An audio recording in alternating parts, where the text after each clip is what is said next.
이곳에 모여 있는 우리들은 성도입니다. 성도는 성령의 은혜로 회개하고 예수 그리스도를 믿어 중생한 사람입니다. 성도는 그리스도의 몸된 지체가 되어 교회와 소그룹의 일원으로 교제하는 사람입니다. 성도는 성경 말씀을 신앙의 표준으로 삼고 교회의 복음적 전통을 존중하는 사람입니다. 그래서 성도는 세상에서 성결하고 건강하게 살면서 다시 오실 주님을 소망하고 선교적 사명을 실천하며 살아가려는 사람입니다. 그렇다면 우리는 성도이며 성도의 삶을 살고 있는 것일까요? 오늘은 가정의 달인 5월을 생각하며 가정 안에서 성도의 교제에 대하여 살펴보고 나아가 교회 공동체 안에서 성도의 교제에 대하여 이야기하고자 합니다. 성도는 가정 안에서 그리스도인다운 관계를 이루어야 합니다. 바울은 본문에서 성도의 가족 관계가 어떠해야 하는지를 설명합니다. 바울은 가족 관계의 대전제를 제시합니다. 바로 그리스도를 경외함으로 피차 복종하는 것입니다. 이는 가족 관계가 그리스도를 경외함에 근거해야 함을 나타냅니다. 바울은 곧이어 부부 관계에 대해 말합니다. 바람직한 부부 관계를 그리스도와 교회에 빗대어 설명합니다. 남편은 아내를 사랑하고 아내는 남편에게 순종해야 합니다. 또한 바울은 부모와 자녀 관계에 대해 말합니다. 자녀는 부모에게 순종해야 하는데 그 이유는 이것이 옳고 약속에 있는 첫 계명이기 때문입니다. 부모도 자녀를 양육할 때 하나님의 뜻을 따라야 합니다. 바울은 부모가 자녀를 지나치게 가혹하게 대해 노엽게 하지 말고 주님의 훈련과 훈계로 양육하라고 권면했습니다. 가정은 하나님께서 이 세상에 두신 최초의 귀한 공동체입니다. 성도는 가정 안에서 온전한 교제를 이루기 위해 노력해야 합니다. 첫째, 부부 관계를 중요하게 여기고 좋은 관계를 형성하도록 노력해야 합니다. 창세기 2장 18절을 보면 하나님께서 아담이 혼자 있는 것을 좋지 않게 여기시고 그에게 알맞은 동반자를 허락하셨습니다. 여기에서 알맞은이라는 말은 볼트와 너트처럼 바이올린과 활처럼 서로 완전히 합해지는 관계를 의미합니다.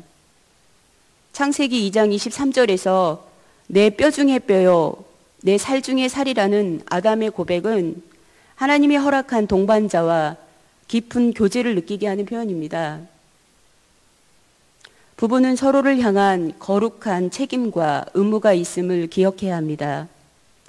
저와 남편은 많은 점에서 차이가 있습니다. 처음에는 다른 것이 좋아 결혼을 했고 제가 가지지 못한 것들을 남편이 가지고 있기에 신혼생활이 신기하고 재미있었습니다. 그러나 부부가 되어 가는 어느 사이에 다른 것이 서로에게 걸림돌이 되고 갈등의 이유가 되었습니다. 하지만 저희 부부는 이런 서로의 차이 때문에 하나님께서 저희 부부를 서로에게 돕는 배필로 지으셨다는 말씀을 신뢰함으로 위험한 수위까지 가기 전에 감정 싸움을 멈춥니다.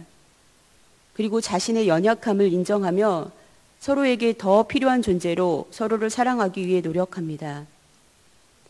많은 위기의 부부들에 있어 서로의 차이는 갈등과 단절을 만들어가고 그 차이를 자기 중심적인 이기주의와 편견을 갖고 보기 시작하면서 상대방을 싫어하고 미워하고 경멸하고 때로는 남처럼 무관심하거나 혹은 견디다 못해 헤어지는 경우가 생깁니다. 제가 생각하는 결혼 생활은 서로의 차이를 인정하고 서로가 서로에게 합한 사람이 되어가는 과정인 것 같습니다. 결혼을 앞둔 성도님이거나 결혼 생활 중이신 성도님 모두가 부부의 이름으로 하나 되셨다면 서로의 다른 점을 받아들이고 서로에게 꼭 필요한 존재가 되어 하나님께서 보시기에 좋았더라라고 말씀하시는 공동체를 이루시기 바랍니다. 둘째, 부모는 자녀와의 관계를 위해 노력해야 합니다. 자녀는 하나님께서 주신 복된 선물입니다. 부모는 자녀를 주님의 훈련과 훈계를 따라 양육하되 그들이 노엽게 되지 않도록 주의해야 합니다. 이때 자녀를 노엽게 하지 않도록 주의하라는 말을 오해하여 자녀의 고집대로 항상 내버려 두면 안 됩니다. 웨슬레 목사님의 어머니이신 수잔나 웨슬레는 자녀를 고집대로 하도록 내버려 두면 마귀의 일에 동참하는 것이며 자녀의 신앙을 불가능하게 만들며 구원을 얻을 수 없게 만드는 것이라고 이야기했습니다. 고집은 하나님 앞에서 죄이며 자녀의 영과 육을 영원히 저주 아래 놓이게 만드는 것입니다. 부모가 깨달은 말씀으로 자녀가 자신의 생각들을 하나님께 돌이키게 하는 것은 하나님의 일에 동참하는 것이며 자녀를 생명의 길로 인도하는 것입니다. 지금 저에게 이것은 가장 큰 숙제입니다. 또 셋째, 자녀는 부모를 공경하며 순종해야 합니다. 이것은 약속이 있는 첫 계명으로서 옳은 일입니다. 출애굽기 20장 12절을 보면 내 부모를 공경하라. 그리하면 내 하나님 여호와가 내게 준 땅에서 내 생명이 길리라 라고 말씀하십니다. 야고보서 1장 18절에서는 하나님의 뜻을 이루시려고 하나님의 말씀으로 우리를 거듭나게 하사 하나님의 자녀 삼아 주셨음을 말씀하셨습니다. 우리는 하나님의 자녀입니다.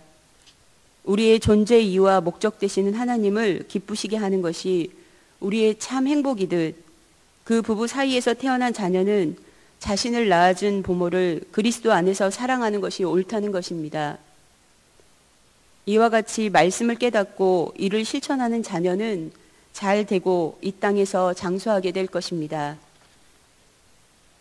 오늘 이 자리에 함께 하시는 저와 모든 분들이 하나님 말씀에 비추어 성도로서 온전한 가정을 이루지 못하는 부분이 있다면 창조주 되시며 인생의 주인이신 하나님을 인정하며 회복되는 은혜가 있기를 소원합니다. 하나님께서 창조하신 가정의 질서를 지키며 그 안에 아름다운 관계를 우리가 실천한다면 더 나아가 교회의 공동체와 사회 공동체 안에서 현대 사람들이 겪고 있는 단절과 고립과 이 이기적인 모습도 사라질 것입니다. 죄의 결과 중 하나는 하나님과 인간의 단절이며 이러한 단절로부터 여러 가지 종류의 단절이 나왔습니다. 죄로 인해 하나님과의 관계가 깨어지고 인간 사이의 관계도 깨어지게 되어서 죄가 사람들을 고립된 삶으로 만들었습니다. 우리가 회개할 이유는 여기에 있습니다. 오직 자신에게만 초점을 맞추고 자신을 위해서만 시간을 사용하고 타인들과 교류하지 않는 모습입니다. 그래서 신앙생활의 범위도 우리 교단, 우리 교회, 우리 셀, 우리 가정, 나로 축소되어 가고 하나님 나라의 공동체인 지체들에 대한 의식이 약해져 가고 있고 교회 공동체 안에서 화합과 연합은 점점 어렵고 불만족을 느끼게 되는 모습이 되어갑니다. 성경은 우리에게 이 세상은 하나님이 만드셨고 주관하시며 통치하신다고 가르치십니다. 우리는 하나님 앞에서 자기의 한계를 발견하고 하나님께서 주시는 지혜를 얻어야 합니다. 만약 자기 도취에 빠져 자기 방식으로 자신의 지혜로 충분히 이 세상을 잘 살 수 있다는 착각에 빠져 있다면 교만을 속히 버려야 됩니다. 하나님을 경외하면 지혜를 얻습니다. 하나님은 말씀을 통해 우리에게 가르치십니다. 우리는 성경을 잘 이해할 수 있도록 우리를 도우시는 성령님이 임하시도록 성경의 말씀을 머리로 이해하는 것이 아닌 몸과 삶으로 이해하기 위해 집중해야 합니다. 하나님은 우리가 자기 목적을 위해 하나님을 이용하려는 우상숭배와 같은 믿음으로부터 분리하여 구원하시며 하나님께서 사랑으로 다스리시는 나라를 경험하게 합니다. 우리가 하나님을 경외하고 가까이 하면 하나님 중심으로 살아가게 되므로 자신의 이익에 크게 연연하지 않습니다. 하나님의 도우심을 믿기 때문에 세속적인 가치관이나 유행에 동요되지 않고 재물로 인해 생기는 불안과 염려를 극복합니다. 또 하나님의 형상을 따라 지음받은 우리는 삼위일체이신 하나님을 따라서 우리들도 공동체 안에서의 자신을 사랑하고 아내와 남편을 사랑하고 자녀와 부모를 사랑하며 교회 공동체와 이웃을 사랑할 수 있는 힘을 얻습니다. 그리스도인다운 교제란 한 사람이 성령의 은혜로 회개하고 예수 그리스도를 믿어 거듭난 후 그리스도의 몸된 지체가 되어 소그룹과 교회 안에서 공동체적인 나눔을 갖는 것입니다. 또 한 사람이 십자가의 능력으로 하나님과 가까이 하며 하나님께서 창조하신 이 세상 가운데 성교적 사명을 갖고 살아가는 것입니다. 그리스도인다운 교제는 하나님의 성결한 사람으로 세워지는 것이며 이곳에 모여 계신 저와 성도님들이 함께 이루어야 할 비전입니다.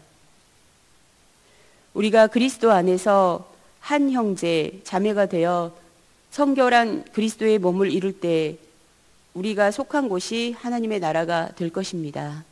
아멘. 다 함께 기도하시겠습니다.